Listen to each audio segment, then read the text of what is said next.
Hello everyone, this is Shankar Vedia. स्वागत करता हूँ आपका। तो आज का जो सब्जेक्ट है वो है आपका मशीन डिजाइन, और जो चैप्टर का नाम है वो है की। स्टार्ट करते हैं।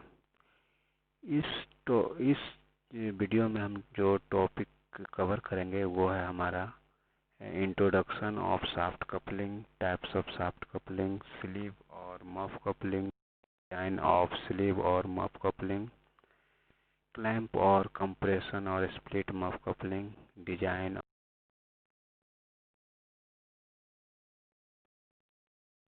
तो what is shaft coupling? Shaft क्या होता है? तो जो हमारा शाफ्ट होता है वह जनरली यूजुअली हमारे पास अवेलेबल होता है, उसका जो लेंथ होता है वह 7 मीटर का होता है। जो ट्रांसपोर्टिंग होता है उससे ज़्यादा दिक्कत ना आए, इसलिए ज़्यादा हम लोग लेंथ बड़ा नहीं कर पाते हैं शाफ्ट का, इसलिए 7 मीटर ही रखा जाता है। तो यदि हम लोगों को लेंथ को इंक्रीज करना है, ज़्यादा बनाना है, तो हम लोग को दो या दो से ज़्यादा शाफ्ट को कपलिंग के द्वारा वो ज्वाइन करते हैं ताकि उसका लेंथ बढ़ जाए। तो इसके लिए हम लोग कपलिंग करते हैं। तो कपलिंग क्या है? तो एक वैसा एलिमेंट जिससे हम लोग एक शाफ्ट से दूसरे शाफ्ट में पावर का ट्रांसमिशन करते हैं। Coupling is power transmission element which is used for transmitting power from one shaft to the another shaft। अब सवाल उठता है कि कपलिंग की ज़रूरत क्यों होती है? तो जब हम लोग मोटर और जनरेटर, जब मोटर का जो शाफ्ट होता है उसको हम कनेक्ट करते हैं, तो वहाँ पर हम लोग कपलिंग का यूज।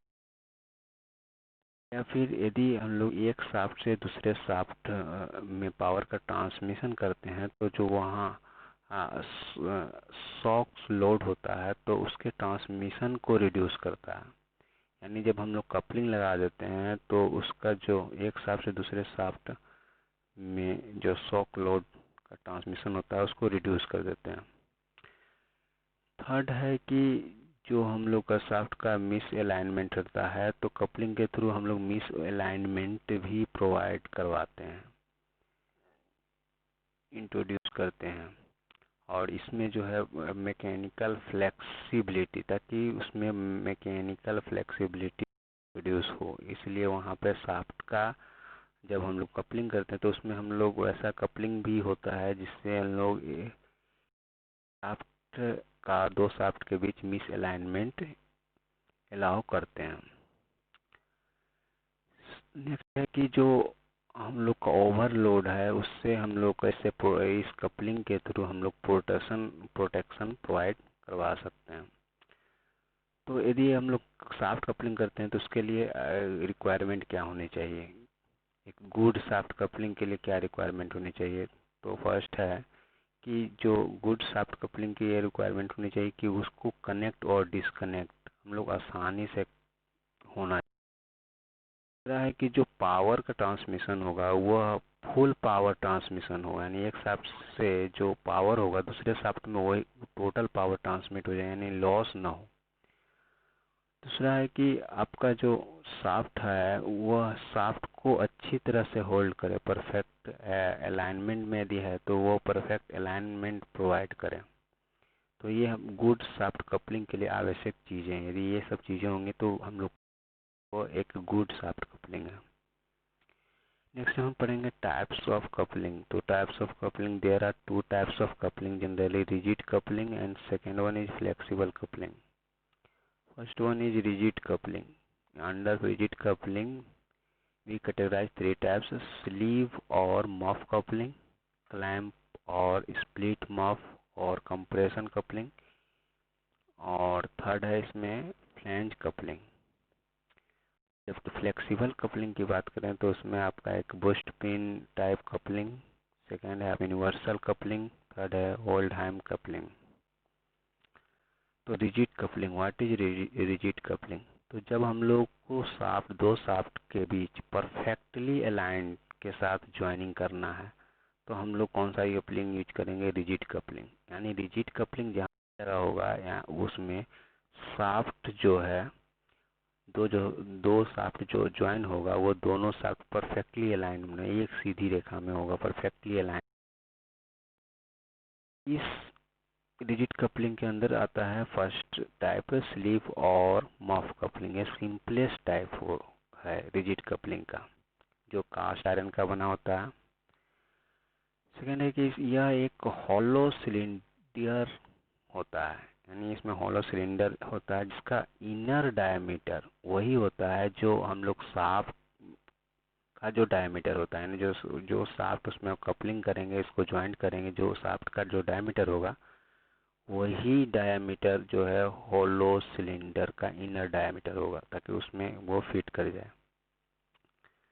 एंड यह जो है फिटेड होता है इसके टू शाफ्ट के एंड में, वह गिव हेड की के द्वारा होता है। आप की पढ़ चुके हैं तो यहाँ पर कपलिंग में की का जबरदस्त यूज होगा, तो की के कारण ही जो है शाफ्ट जो दो शाफ्ट होगा वह दोनों फिट्स होगा। And the power is transmitted from one shaft to other shaft by means of key. और जो पावर का जो ट्रांसमिशन होता है एक शाफ्ट से दूसरे शाफ्ट, वह की के द्वारा ही होता है। The usual proportion of a cast iron sleeve coupling are as follow। जो कास्ट आयरन स्लीव कपलिंग होगा उसका जो पोर्शन होगा, मैंने किस अनुपात में उसका डायमेंशन लेंगे, वो ये है कि जो उस स्लीव का आउटर डायमीटर होगा जिसको हम लोग डी से डिनोट करते हैं, वह 2D प्लस 13 mm होगा। यहाँ पर स्मॉल डी का डायमीटर होगा, जब है उसको एल से डिनोट करेंगे, कैपिटल एल। आपका जो होगा डायमीटर होगा उसका 3.5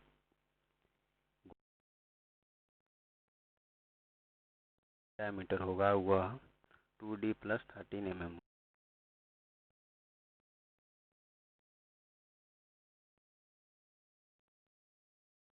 और वाला पार्ट देख रहे हैं, ये आपका स्लीव, इसको कहते हैं स्लीव।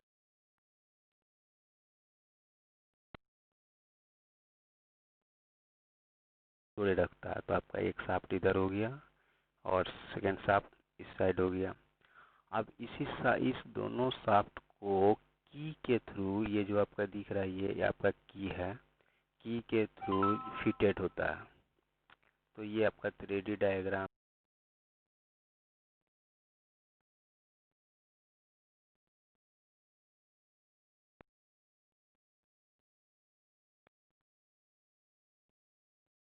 और ये आपका साइड व्यू, इस तरह से जो देखेंगे उसका साइड व्यू होगा।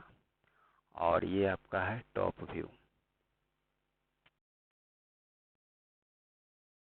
दूसरा ये डायग्राम से समझेंगे कि आपका देखिए दो शाफ्ट दिया हुआ है, एक शाफ्ट जो है रेड कलर में है जबकि दूसरा शाफ्ट ग्रीन कलर में है। और ये जो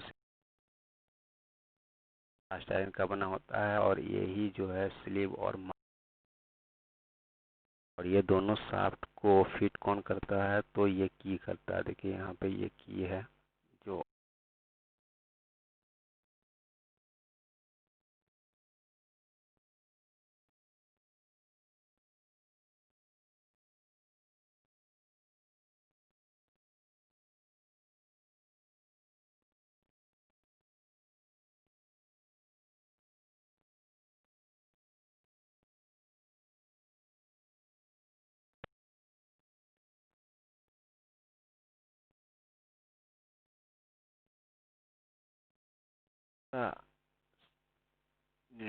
जो डायमीटर है शाफ्ट का वो है स्मॉल डी,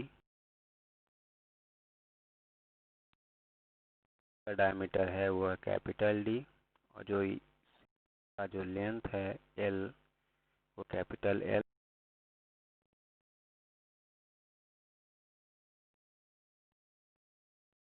करते हैं, उसको बोलते हैं की।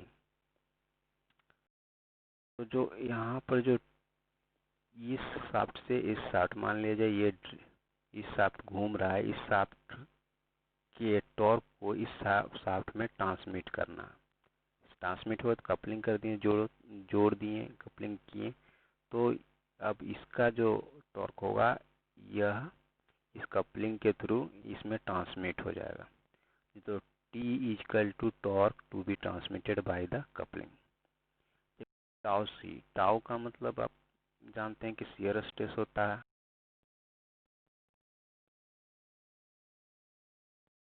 परमिसिबल शियर स्ट्रेस, टाउ सी यहाँ पर डिनोट कर देते हैं परमिसिबल कास्ट आयरन। इसके लिए जो स्लीव है इसका जो शियर स्ट्रेस इसमें प्रोड्यूस होगा वो परमिसिबल, मतलब इतना मैक्सिमम शियर स्ट्रेस। यदि हम शियर स्ट्रेस में प्रोड्यूस करें तो यह स्लीव क्या हो जाए, वर्क नहीं कर सकता है।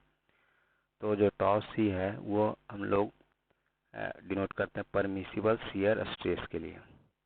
तो जो परमिसिबल शियर स्ट्रेस है या फिर एलाउएबल शियर स्ट्रेस वह लिया जाता है 40 pascal.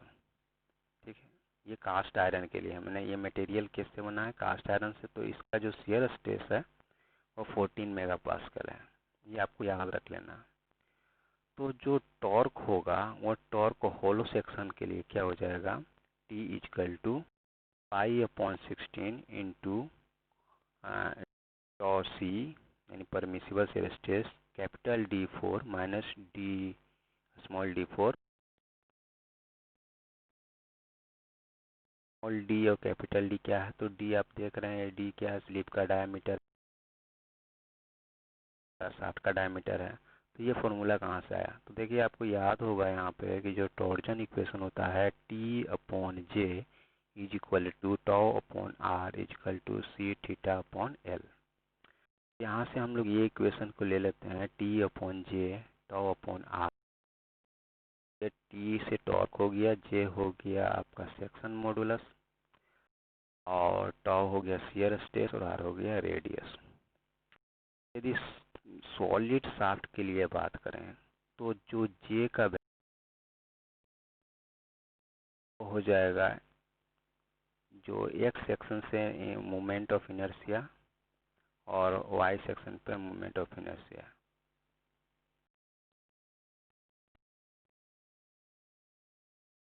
Polar moment of inertia, ठीक है। तो पोलर मोमेंट ऑफ इनर्शिया होता है क्या कि एक्स सेक्शन में जो मोमेंट ऑफ इनर्शिया होगा और वाई सेक्शन में मोमेंट ऑफ इनर्शिया होगा उसका जोड़। तो जो सॉलिड शाफ्ट होता है उसके लिए जे का वैल्यू हो जाएगा क्या, पाई अपॉन 32 इंटू D4। जबकि होलो शाफ्ट के लिए क्या हो जाएगा, जे का value pi upon 32 into D0 4 minus DI4। D0 क्या है आपका आउटर डायमीटर है क्योंकि होलो है इसलिए, और DI क्या है इनर डायमीटर। तो T इक्वल टू क्या हो जाएगा, pi upon 16 into tau into DQ। ये आपका सॉलिड शाफ्ट के लिए। जबकि होलो शाफ्ट के लिए क्या हो जाएगा, T upon pi upon 16 into tau into D0 4 minus DI4 upon D0। ये आपका जनरल फॉर्मूला है, वही फॉर्मूला का आपका यूज यहाँ पे हो रहा है। T इक्वल टू क्या हो जाएगा, pi upon 16 into tau C into DQ into 1 minus K4। यहाँ पर K सिंपल क्या है आपका D अपॉन कैपिटल D है, रेशियो है। जब आप इसको इस वैल्यू को पुट करेंगे तो आपका ये वैल्यू आएगा। तो जो स्लीव का जो डिजाइन है आपको टॉर्क फार्मूला के से मिलता है कि यहाँ पर जो परमिसिबल शियर स्ट्रेस है वो आपको 14 मेगापास्कल है। तो इस फार्मूला से आपको 14 मेगापास्कल चेक करना होता है कि आ रहा है कि नहीं, तो आपका स्लीव का डिजाइन प्रॉपर वर्क करे। नेक्स्ट है हमारा, यदि दूसरा एलिमेंट आपका ही मिलता है इसमें की, तो की के लिए डिजाइनिंग आपको करना है। विड्थ, लेंथ, टॉर्क क्या होना चाहिए। तो the width and thickness of the coupling is obtain person. आप पिछले क्लास में पढ़ चुके हैं जो की का संघ की का डिजाइन के लिए हमारा ये एक फॉर्मूला आया था, sigma C upon 2 tau equal to W upon T. तो इस प्रोपोर्शन से हम लोग डब्ल्यू यानी विड्थ और थिकनेस को निकाल सकते हैं। तो जो लेंथ, अब बचा लेंथ, तो लेंथ क्या होता है, तो लेंथ कपलिंग का जो लेंथ होगा वह स्लीव का लेंथ के इसके इक्वल होना चाहिए, मतलब 3.5D।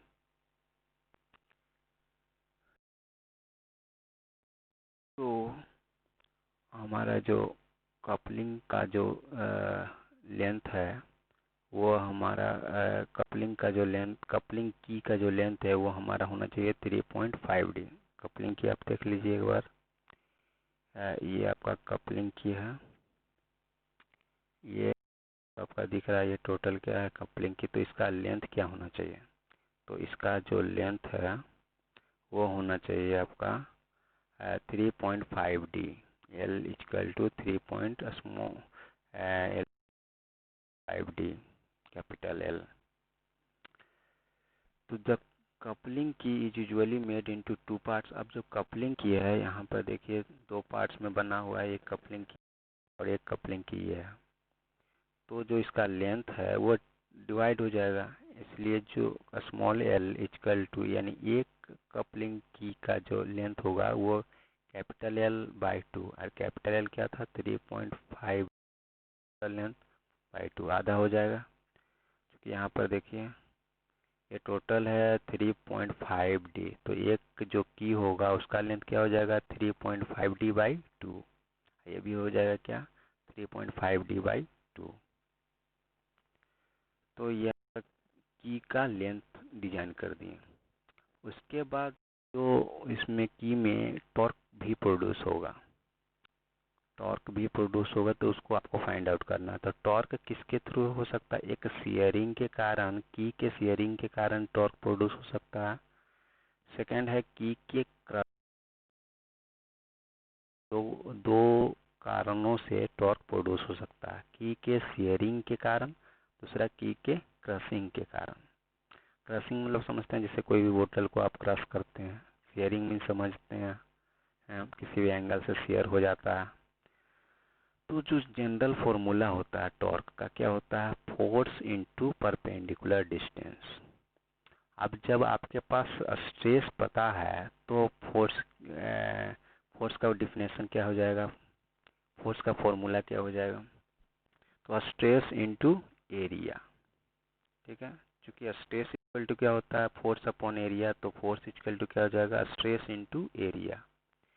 तो आपको यहाँ पर शियरिंग, की का शियरिंग के कारण, तो की के शियरिंग जहाँ हो रहा है वह एरिया कौन सा होगा, तो यहाँ पे देख रहे हैं ये की है, तो की का शियरिंग यहाँ होगा, शियर करेगा फोर्स जब लगेगा तो इसका एरिया क्या होगा, तो लेंथ और विड्थ, ये आपका लेंथ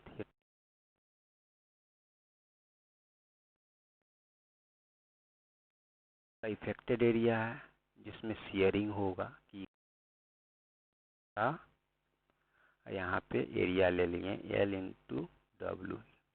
अब इस की पर शियरिंग हम लोग एज्यूम कर लिए वो टॉ लग रहा है, परपेंडिकुलर डिस्टेंस हो जाएगा फोर्स इनटू परपेंडिकुलर डिस्टेंस, तो परपेंडिकुलर डिस्टेंस हो जाएगा रेडियस यानी d/2 यानी शाफ्ट का। इसी तरह की का जो क्रशिंग हो रहा है, क्रश हो रहा है, तो क्रश के कारण इफेक्टेड एरिया क्या होगा L into t/2।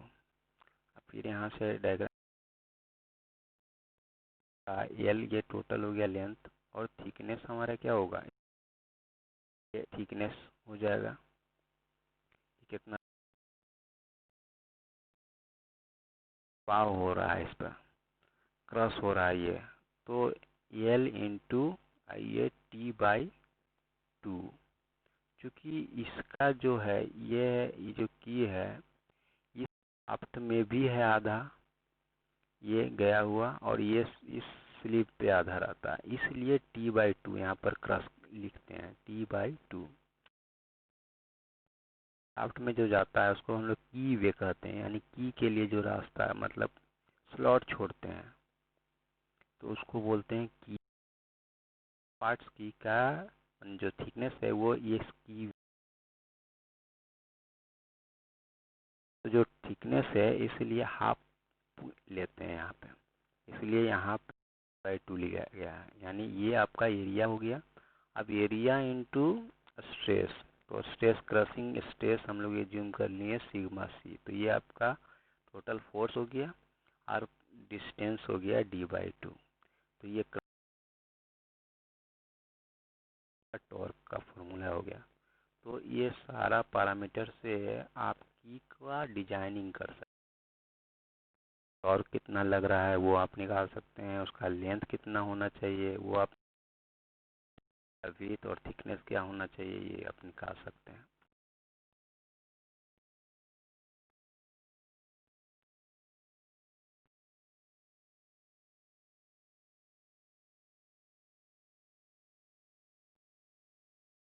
Heat muff coupling, देखिए यहाँ पर मफ कपलिंग आप पढ़ चुके हैं।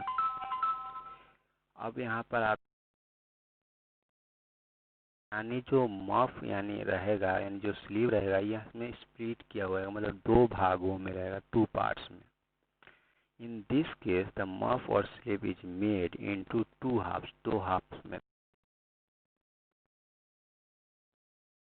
शाफ्ट, 2 शाफ्ट को इंसर्ट करते हैं और की के हेल्प से फिट करते हैं,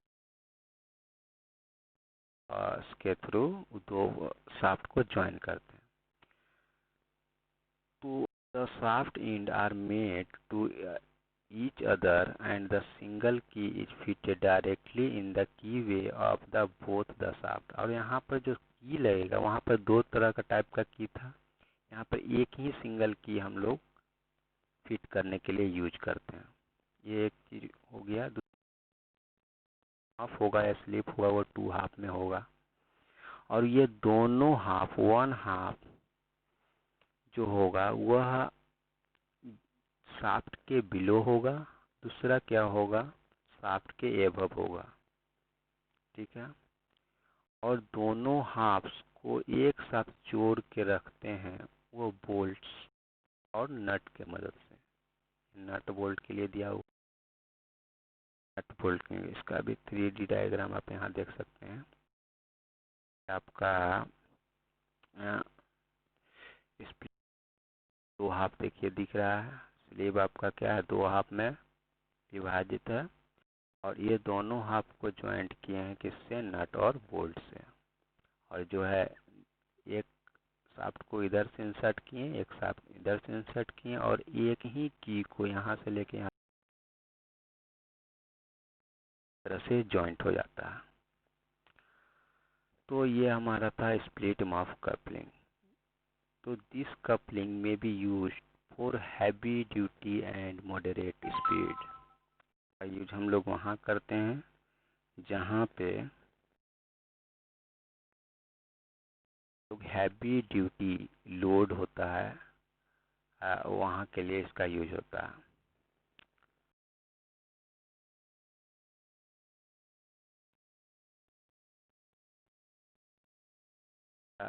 डायग्राम है स्प्लिट मफ कपलिंग का, 2 बोल्ट लगा है, नट बोल्ट लगा हुआ है, और ये आपका एक हाफ इधर हो गया, एक हाफ नीचे हो गया, यानी शाफ्ट के एक एबव होगा, यानी ऊपर होगा एक हाफ, और शाफ्ट के एक हाफ नीचे होगा। इसको मफ स्प्लिट यानी 2 भागों में मफ है। और इसका ये डायग्राम है, ये आपका 3D डायग्राम है स्प्लिट मफ कपलिंग का, और ये आपका साइड व्यू है। तो इसी का आपको डिजाइनिंग करना है।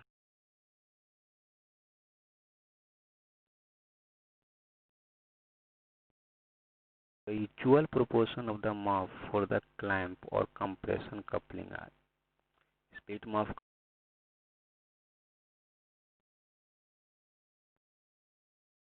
तो मफ और स्लीव का जो डायमीटर होगा स्प्लिट मफ कपलिंग में सेम ही होगा, उसका जो डी होगा वह इस शाफ्ट के रेशियो में क्या होगा 2D + 13 mm, और जो मफ का जो लेंथ होगा, ये वाला जो लेंथ होगा वो है 3.5D। ये आपको याद कर लेना है, ये होता है। In the clamp of or compression coupling, the power is transmitted from one shaft to the other by means of key and the friction between the muff and shaft। एक शाफ्ट से दूसरे शाफ्ट में power का transmission होता है, किसके through? तो की और friction between the muff and shaft. देखिए यहाँ पे की भी है, शाफ्ट है, तो ये शाफ्ट रोटेट करेगा और कपलिंग के को भी रोटेट करवाएगा। तो यहाँ पर की मफ और शाफ्ट के बीच क्या प्रोड्यूस होगा? फ्रिक्शन होगा। तो इसका हम लोग फ्रिक्शन के थ्रू इसका पावर का ट्रांसमिशन हो रहा है। The power is transmitted from one shaft to other by means of key के थ्रू शाफ्ट के बीच के फ्रिक्शन और की द्वारा एक शाफ्ट से दूसरे शाफ्ट में पावर का ट्रांसमिशन होता है। अब हम लोग डिजाइन ऑफ मफ यानी स्लीव का डिजाइन करेंगे। जो भी मफ और की का डिजाइन होगा वह सेम एज मफ कपलिंग की वजह से। बाकी बचा क्या इसमें? आपको मफ का डिजाइनिंग और की का डिजाइनिंग जो आपका स्लीव कपलिंग में था उसके थ्रू हो गया। अब बचा इसमें जो क्लैंपिंग बोल्ट या बोल्ट लगा देते का डिजाइन करना है। तो हम लोग लेट कर लेते हैं कि जो torque transmitted by the shaft, जो शाफ्ट के द्वारा टॉर्क का ट्रांसमिशन और जो शाफ्ट का डायामीटर है, ये शाफ्ट का जो डायामीटर है वो है स्मॉल डी, और जो बोल्ट का डायामीटर है, ये जो बोल्ट का इफेक्टिव डायामीटर है जहाँ पर बोल्ट टाइट होता है वहाँ का जो डायामीटर है वो है स्मॉल डी बी। और जो नंबर ऑफ बोल्ट 2 भी हो सकता है, 4 भी हो सकता है। तो नंबर ऑफ बोल्ट्स और जो परमिसिबल टेंसाइल स्ट्रेस, बोल्ट में क्या होगा? टेंसाइल स्ट्रेस प्रोड्यूस होगा, ये लोड लग रहा होगा। तो जो परमिसिबल टेंसाइल स्ट्रेस होगा वो होगा सिग्मा टी। उसको और शाफ्ट के बीच मफ, ये मफ हो गया, शाफ्ट के बीच जो फ्रिक्शन लगेगा, कोफिशिएंट ऑफ फ्रिक्शन होगा, लेंथ है, जो मफ का जो लेंथ है, तो जो कपलिंग के जो टॉर्क का ट्रांसमिशन है, कपलिंग के थ्रू टॉर्क का क्या कितना टॉर्क ट्रांसमिट हो रहा है वो आपको फाइंड आउट करना है। तो टॉर्क का फॉर्मूला आप जानते हैं, basic formula force into perpendicular distance. देखिए यहाँ पे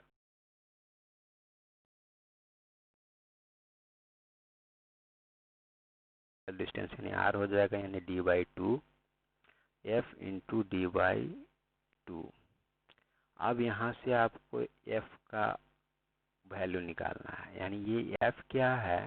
तो f हो गया फ्रिक्शनल फोर्स। यहाँ पर पहले ही बता दिया गया है कि जो टॉर्क का ट्रांसमिशन होगा वो फ्रिक्शन के द्वारा होगा, और फ्रिक्शन किससे किसके बीच लग रहा है? मफ और शाफ्ट के बीच लग रहा है। तो जो फ्रिक्शनल फोर्स टॉर्क का ट्रांसमिशन होगा वो frictional force into perpendicular distance. अब फ्रिक्शनल फोर्स क्या होगा? तो फ्रिक्शनल फोर्स होता है म्यू इंटू प्रेशर।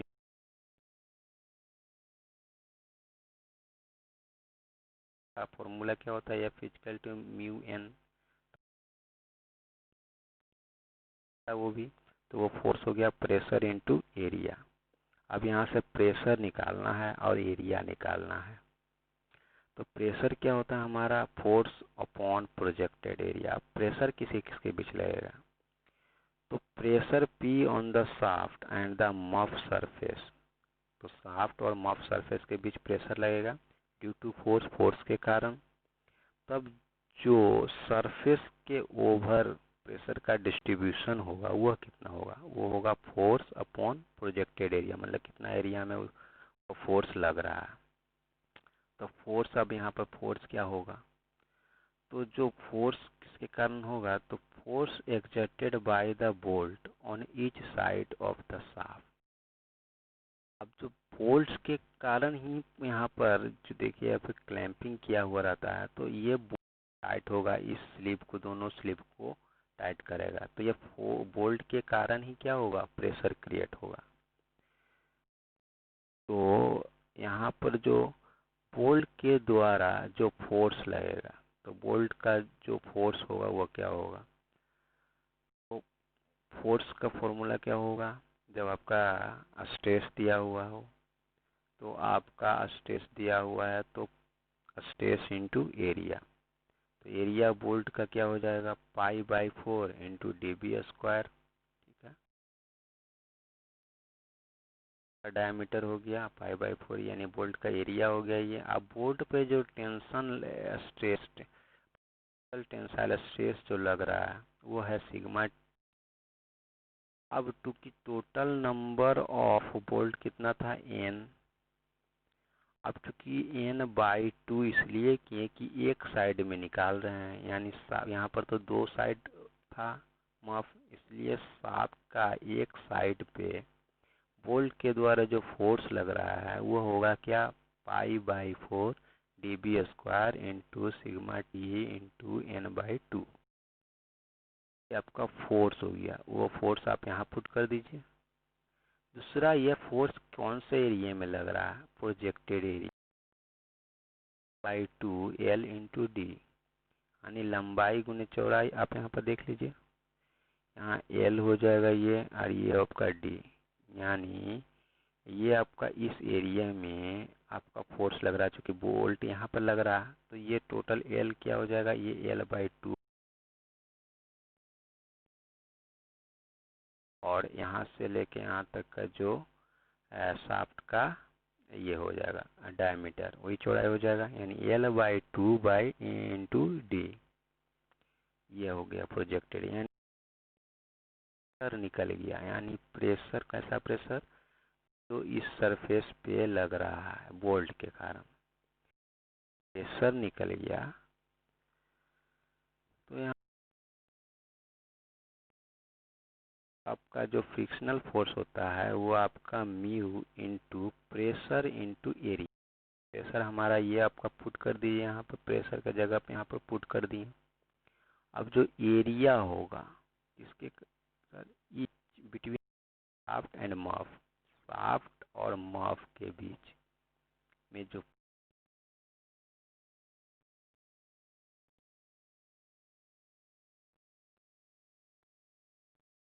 π/d हमारा यहाँ से लेके यहाँ, और टोटल मतलब π/d हो जाएगा इसका परिधि, और L/2,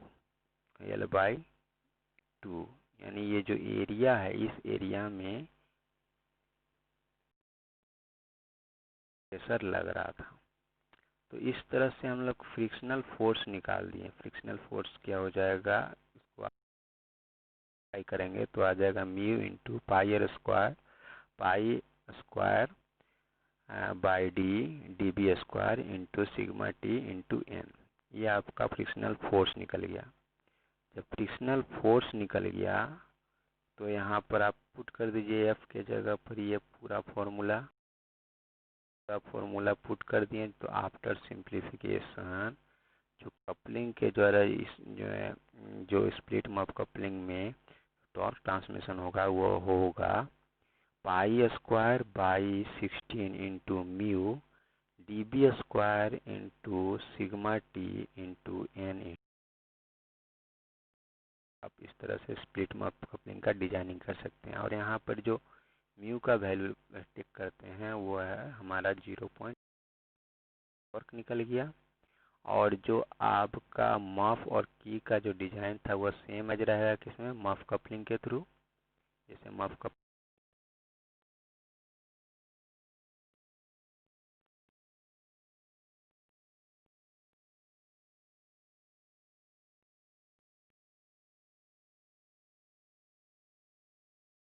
कपलिंग का जो डिजाइन होगा उस वही जो होगा वही स्लीव स्प्लिट मफ कप होगा।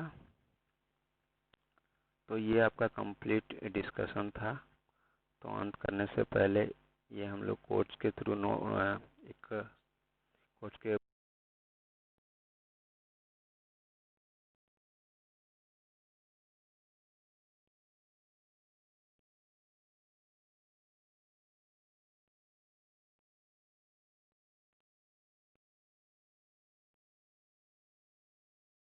आ रहा है जिससे हम लोग पूरी दुनिया को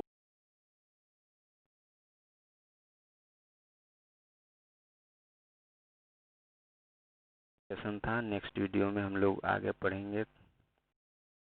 वॉच करने के लिए